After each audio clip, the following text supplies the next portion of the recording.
Sementara itu pemirsa, sore kemarin, tepatnya di perairan Batu Angus, Kasawari, Kecamatan Air Tembaga, Kota Bitung, kapal KLM Cahaya Irfan GT 45 nomor 627 MG hancur sehabis menabrak karang di perairan Bitung.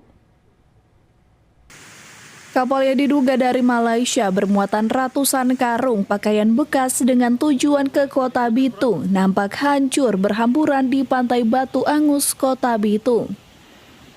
Kapolsek Air Tembaga Muhammad Taufik mengatakan, kapal KLM Cahaya Irfan berada di perairan Batu Angus, Kasawari bermuatan pakaian bekas sebanyak 420 bal.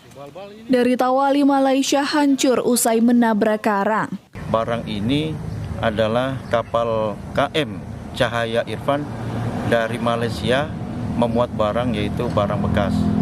Sehingga itu sudah menjadi TO dari Bea Cukai menurut informasi. Itu informasi memang dari Malaysia. Itu pegawai dari Bea Cukai juga naik dari pelabuhan Unsra Likupang untuk menuju ke Bitung.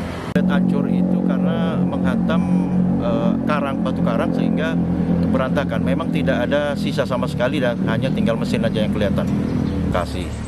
Dan setelah di lokasi memang ditemukan langsung barang-barang pakaian yaitu bekas sudah berhamburan di pantai dan kapal sudah hancur. Itu ceritanya pertama.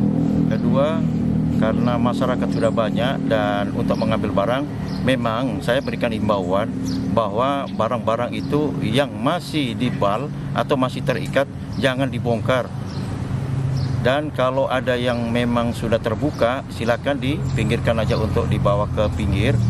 Akibat kecelakaan, kapal Cahaya Irfan tidak ditemukan adanya korban jiwa melainkan hanya mengalami kerugian material yang diperkirakan kurang lebih 3 miliar. Diketahui saat ini situasi di lokasi kejadian masih dipadati masyarakat yang antusias mengambil pakaian bekas yang berhamburan di pantai.